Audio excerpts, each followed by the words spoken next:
All right. Yeah. So a lot with PostgreSQL today, right? So this is the next in plate. Let's get into PostgreSQL performance. And just after hearing the last presentation, I'm thinking that we all got already the solutions here, but still I will cover my part. Okay. So before I start, I'm Himanchali, and I'm working as a tech lead production and infrastructure engineering at InMobi. I have been with DB team for more than 6 years, and same using Postgres also. And I think still I'm learning whenever any production issue comes. So what kind of database currently we have in our production environment? So we have both kind of, I'm just talking here about PostgreSQL. So we have OLTP and OLAP, both we are using with PostgreSQL. So somewhere we are using Enterprise DB Advanced Server, and for some transactional DBs, we are using PostgreSQL community version. Uh, it's messed up. Okay, so it was just copied from my laptop here. So yeah, in today's talk, we are going to, I'm just going to talk about query performance. So whatever I'm just in next 30, 40 minutes, whatever I'm going to talk, that will be evolving around performance. So performance, I think it is in itself is a big word, right? I mean, this is what we all want to achieve. So there can be good performance, there can be bad performance, right? So definitely we are going to talk about good performance. So uh, when you say that I want good performance, what exactly you mean? So the thing is like, okay, maybe the end goal is I want my query to run the fastest way, right? But when I say the fastest, what is the scale on which I'm saying that this is fastest one? So maybe, like I told you, I have both OLTP and OLAP, right? So maybe I have some application so much latency sensitive where maybe I can say that like 20 millisecond is the benchmark for which I want to go with. So there it fastest definition becomes 20 millisecond. There are some application where even the query is returning after 1 minute. So that is a good, that is the fastest scale for me.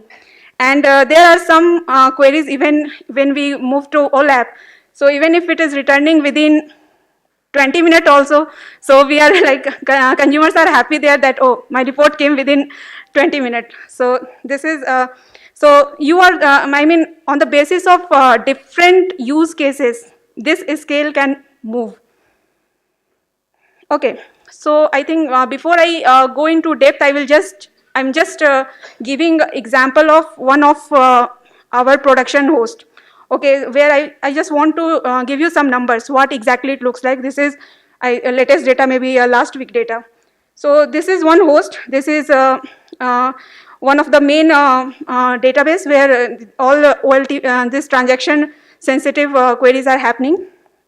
So this is configuration of that host. Okay. This is QPS, query per second, that we are hitting here.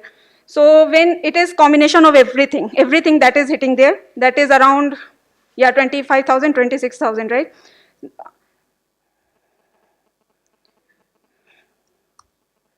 Shit, I'm not sure why that graph is not coming. Oops. Okay, I'm so sorry, I'm literally, the graphs. Yeah, sure. Production issue is like something doesn't leave me. Okay, so yeah, so this is that was total number. This is number of read that we are hitting there at around 5,000 queries per second. This is the read latency. Okay, so you can see the numbers, right? The average duration that is happening, it is hour-wise breakup for 1 day. Okay.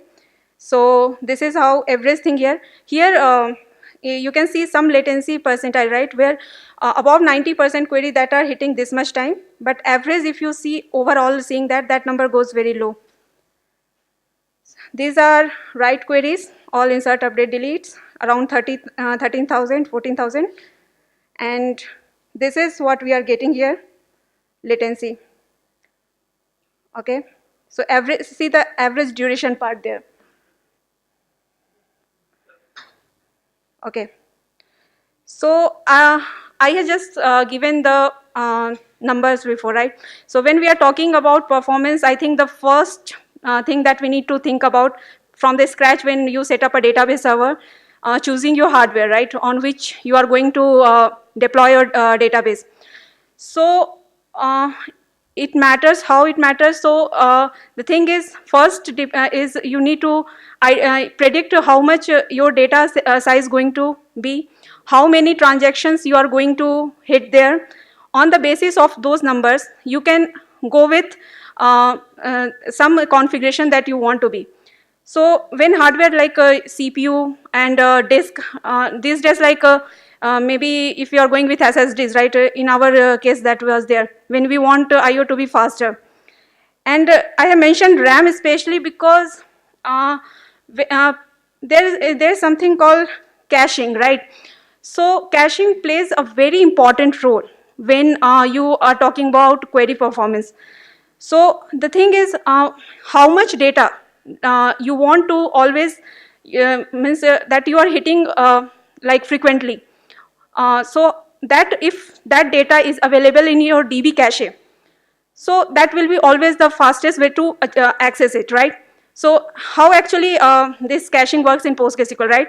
You have data files on the disk, then you have OS cache, and above that you have your own PostgreSQL cache, the DB cache, right? So if you have enough RAM where your data can fit, so it means like every time you have like 100% cache hit happening, and that will always give you the best performance there. This is an extension example I have given, PG buffer cache. So this is really very helpful because when you want to monitor that exactly how much of my data is, or which tables, which objects, maybe indexes, which are sitting in your cache, that you can monitor here. So for example, if your data size is growing and it is crossing the whatever RAM is allocated there, so in that case you can identify that what is not getting here and how you can improve it. There are some other modules as well that I have not mentioned here, that like PZ pre-warm, where you can means you can control the caching part there. So just I told RAM matters, so I wanted to show two numbers. This is one old number where before we upgraded RAM, there was 64 GB RAM. So this was the average latency we were getting. And when we double the RAM, this is, so if you see the number, this is about half that latency has improved to. So this was done when our data size has grown. Okay, so like I told that you need to do some predictability that when you are choosing your hardware. So how you, like I got my hardware, I'm going to deploy my server there, then how I can give some, estimation that how much my Postgres can handle here, okay. So PZ Bench is a really good tool if you're already using good, else, I mean, you should use it. So it has different option with, you can give different kind of, options there, and with different number of transactions, you can just go and calculate that it will provide you that with this much, whatever configuration you have set up and whatever value you have given there, on that basis it can show you that this host is going to provide you this much QPS. So that helps you in, deployment. So you have a good hardware with you, but if you are not tuning your Postgres configuration properly, maybe you won't be able to properly utilize that. So normally most of the configuration that is there comes with the default value, that is always, in most cases, it is fine, it suits you. But I just mentioned some of the configs that normally we go and look at, that do we need to change. So that first thing was shared buffer. This is how much you want to, how much part of memory you want to allocate for DB caching. So this number is very important. Normally, I mean, there are a lot of debate on this how much this number should be there, but you can go with one standard like 1/4 of RAM normally people keep for this. Then you have checkpoints segments, right? So normally how the data is first, whenever anything write is happening, first it goes into wall, right? And then it finally later pushed into disks. So if you want, it should, if you, this number is very less, and if it frequently disk write is happening, so that may make your write slow. So if you want to go with some window, like if this much crash, if my DB crashes, and for this much window I'm okay to lose my data if I want to take better write performance, so you can tune this number as well. Then this synchronous commit, again it is with the data recovery and the data safety part, right? That if you want to be complete synchronous, that till the time it is written there, the thing, our means transactions there. So the thing is, both thing you need to keep in balance, right? I mean, you have to keep your tables also in a good shape, and your performance should be also good. So accordingly, you have to tune your number.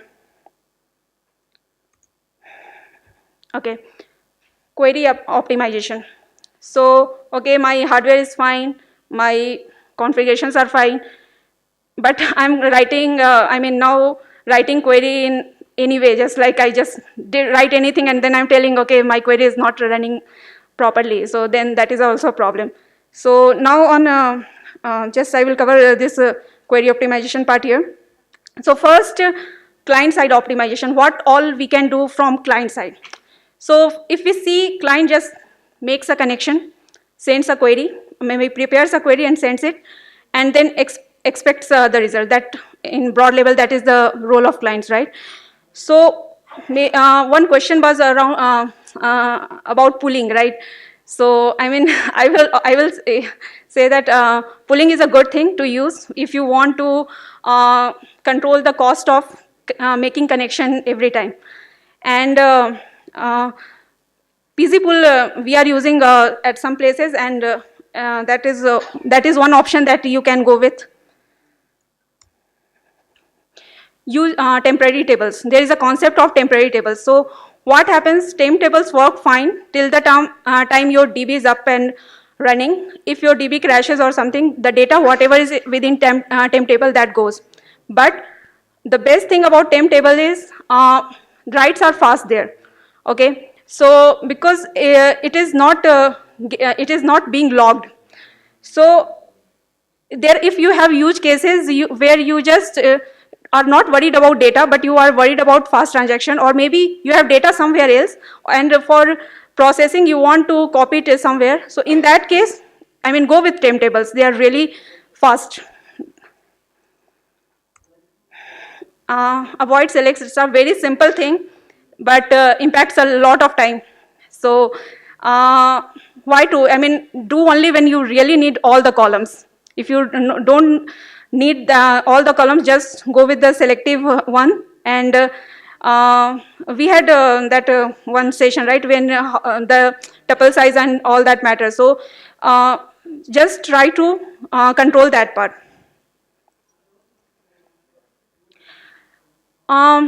Avoid misuse of subqueries. So many times what happens when we have like too many joins, we may think that put this in a subquery and that will solve your issue if joins are taking more time. But that is always not true. So actually there are both positive and negative side of subqueries. So in some cases, subqueries helps a lot, but in some cases, subquery may be, planner may think that it can be done simply with a join, and it will try to rewrite this to join one where your time goes.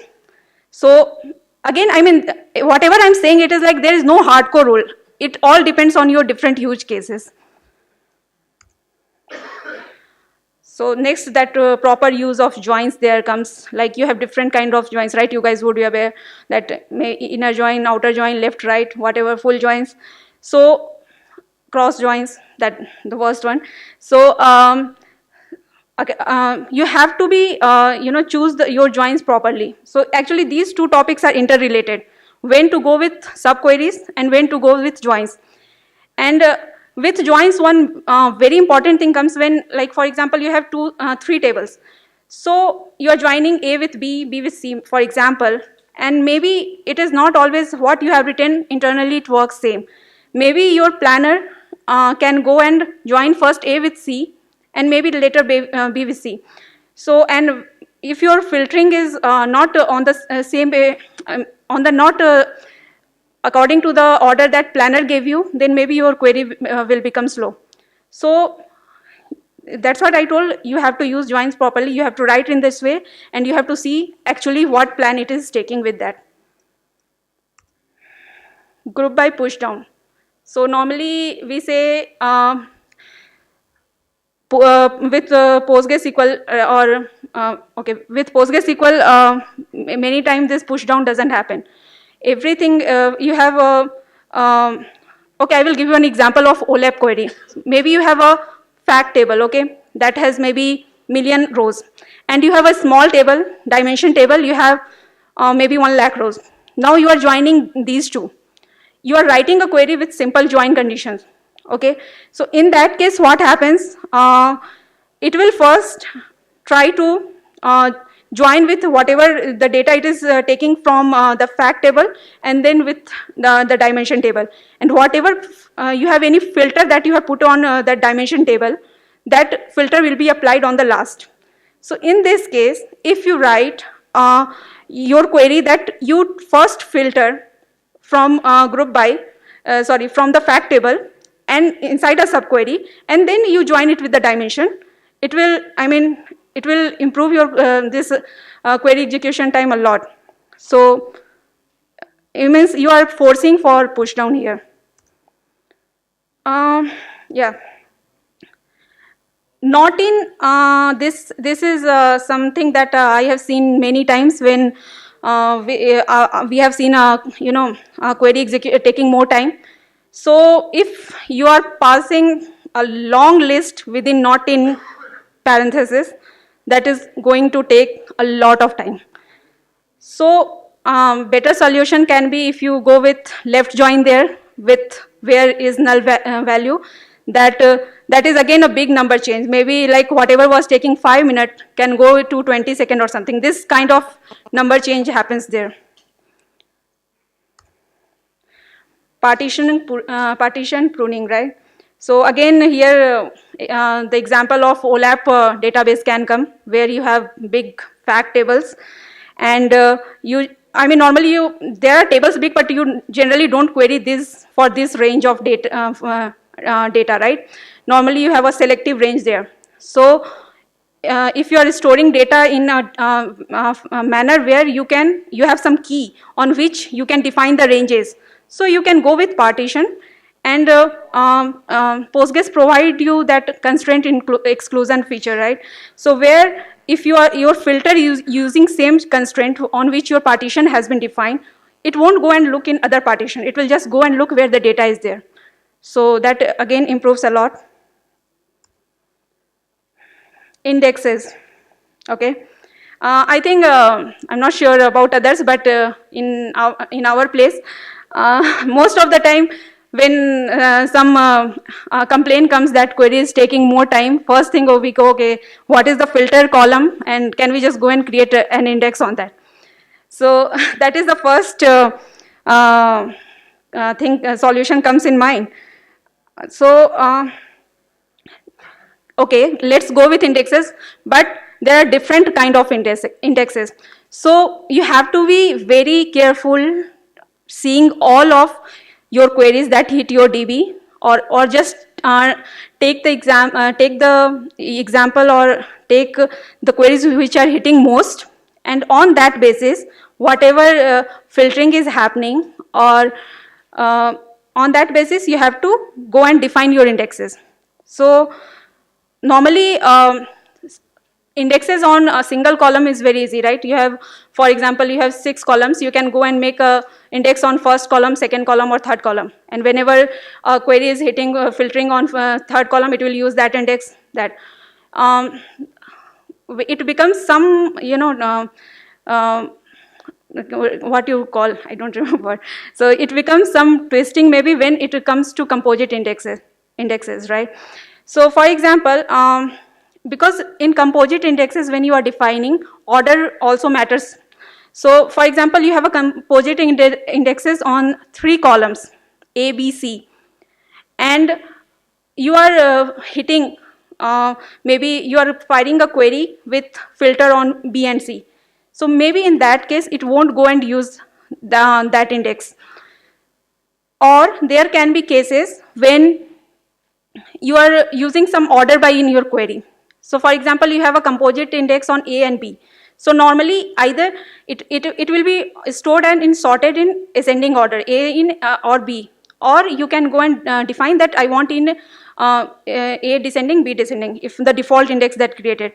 In that case, if you are going and writing a query when you are pulling data on the basis of A as ascending and B as descending, so in that case, that index won't be used. So again, you have to think about use cases and define your composite index. Partial index, if you have a use case where you always use some filter, like I think gender is a very good example in this case. So you can go and create index with where clause, and in that wherever you are firing that query with that condition, it will always go and hit that index. Function indexes, I have created a index on column A, which is a maybe text column, and I am going and firing a query with uppercase of A, where condition. So it will never use that. So again, you have such requirement, so you can go and define your expression or function indexes. Indexes on foreign key. So this is something that always get missed. We go and see our thing, but we don't remember who other is referring here.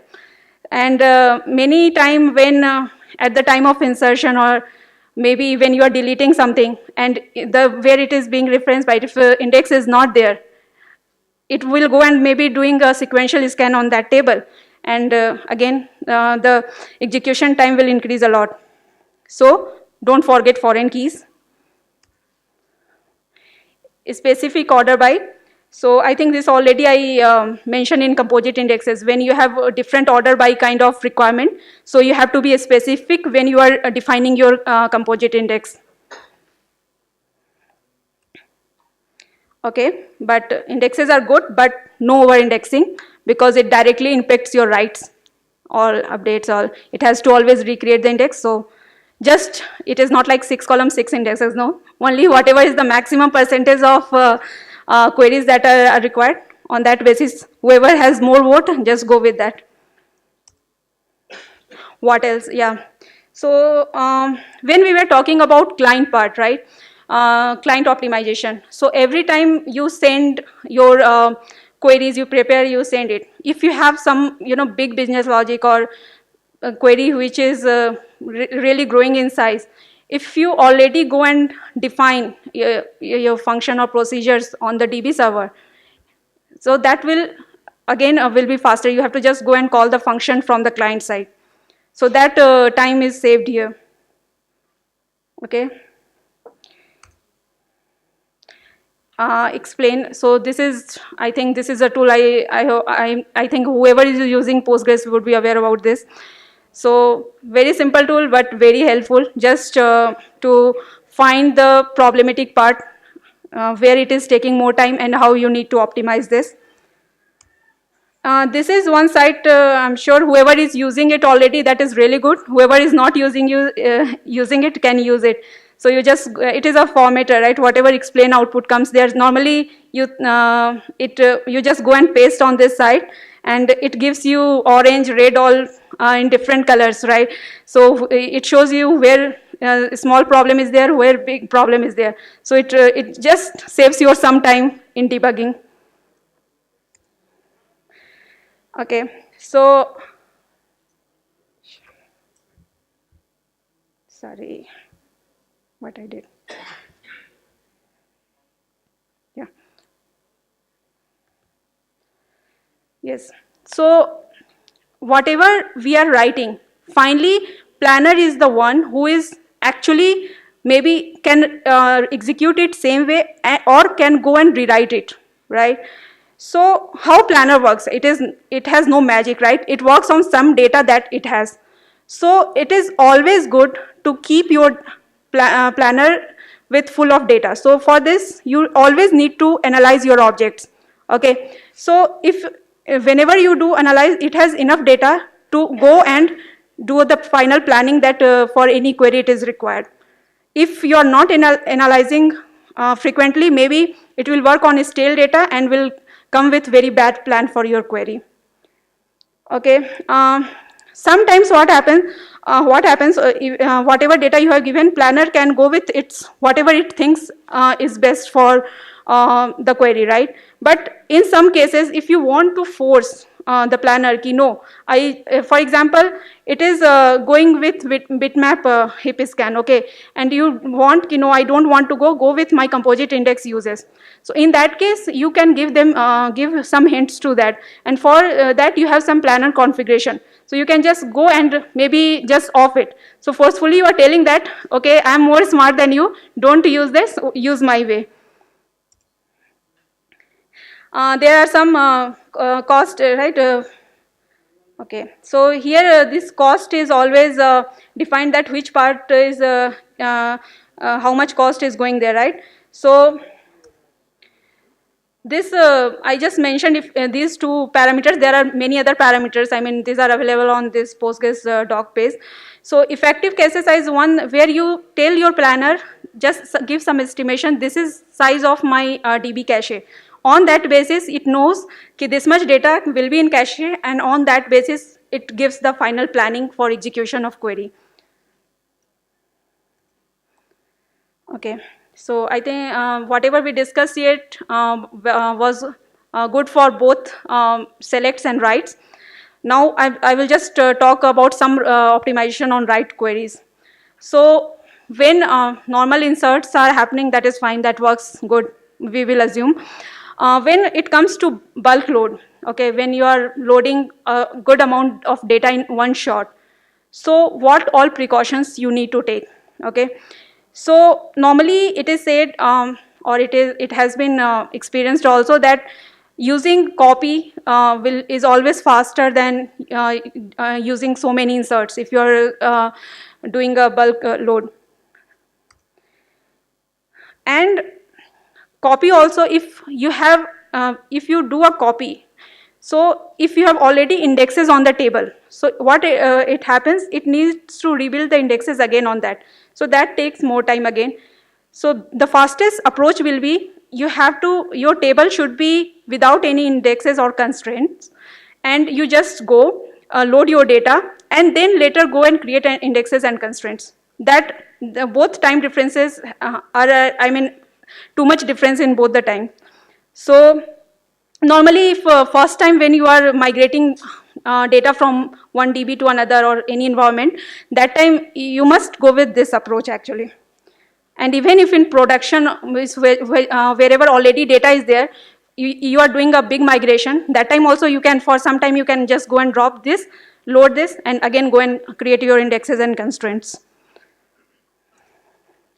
This is again one open source script that we are using. So what it is, a Perl script, a small script. What it does, you have, when you take a dump, right? So you take a schema dump, right?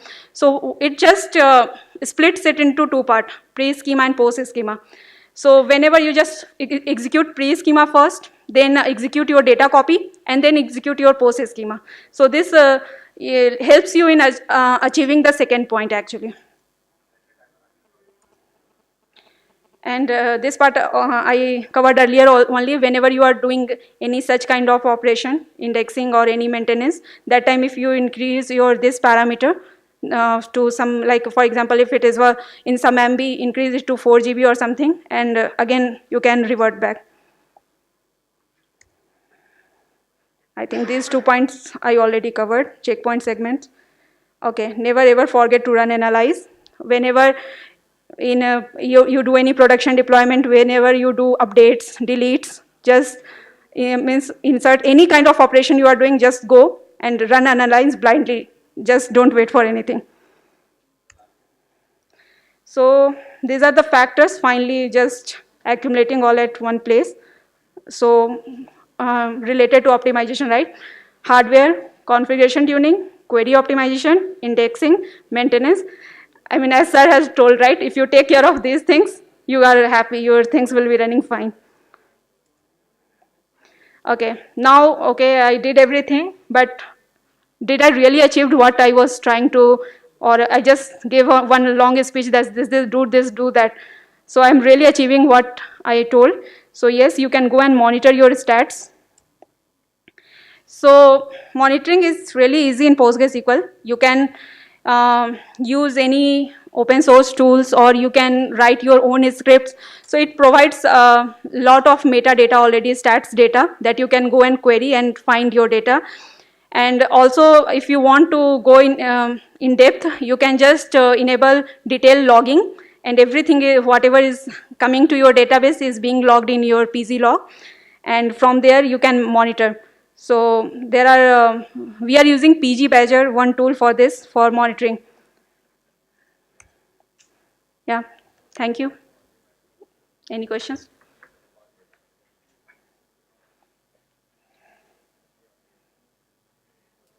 Generally within PG, this information like how many a particular query is executed or something like that. So there is one module, right, as a, I forgot, PG stat statements. So if you use that extension, in 9.4 it is inbuilt there. So if you create that extension, it shows you all things. And if you don't want to use that, again, I told in log, if you enable detail logging, everything is, so I had shown the graph in the start, right? So it was showing all things there. So that was, that PG Badger reads from the log only, and it generates that report.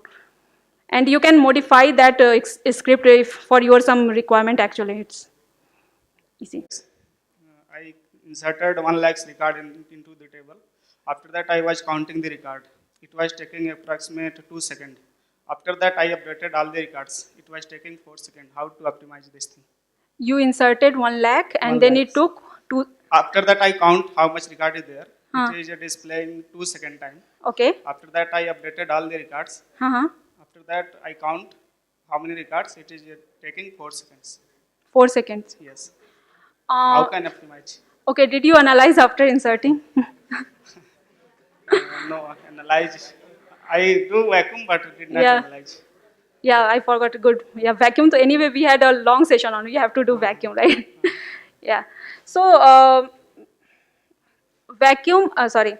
So once you are inserting 1 lakh and you updated, you are telling complete. So update is like you, like last slide he had explained, right? It is like delete and insert, right?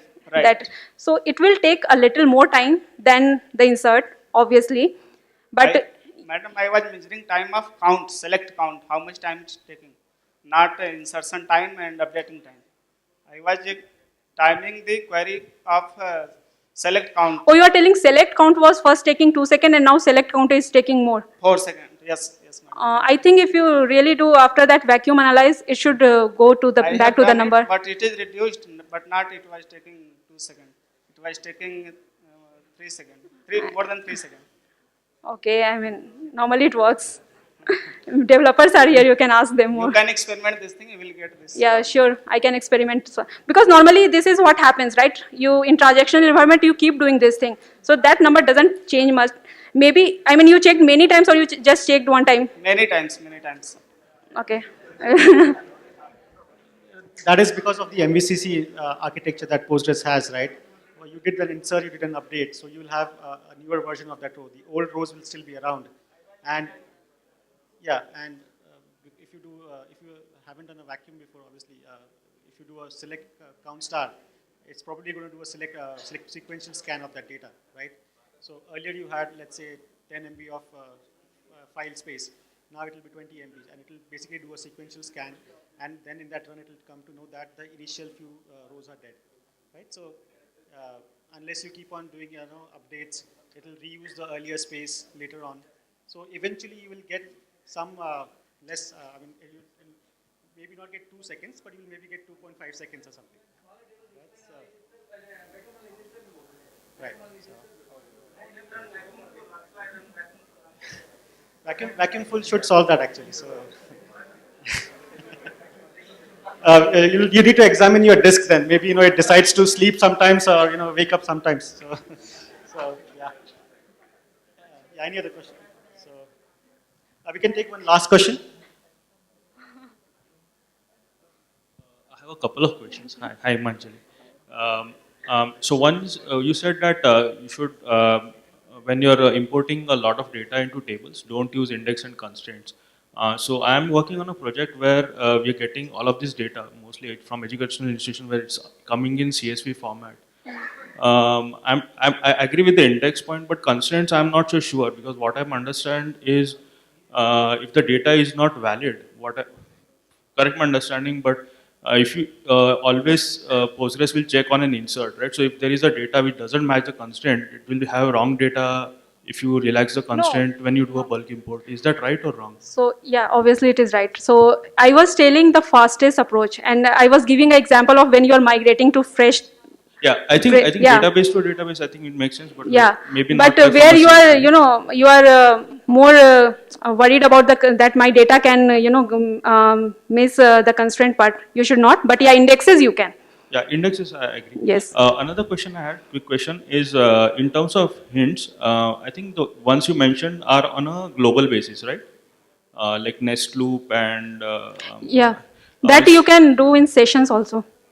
But does that have to come from the application side? Do you have to set it? Sure. But I have to change the application to do that, right? Sorry? I have to change the application to do that? In For the application session? query, wherever you're passing, one line above, you can just pass that also. Okay. Is it possible to do that as a DBA without touching the application? So, but that will affect everyone, no? So no, it's not possible to do it on a query by query. Either do on complete DB server level or do in sessions. Okay. Because I think in Oracle, someone was asking me this question. I think it is possible to do on a query by query basis. That's why I asked this question. That's what query by query, you have to pass with query. Yeah. Okay. Yeah. Yeah, but that's the application change. Yeah. Okay. Thanks. That answers my question. Thanks. Maybe one more question, last question. Okay. See, the query always does not perform perfectly, right? Depending upon the data, it will change.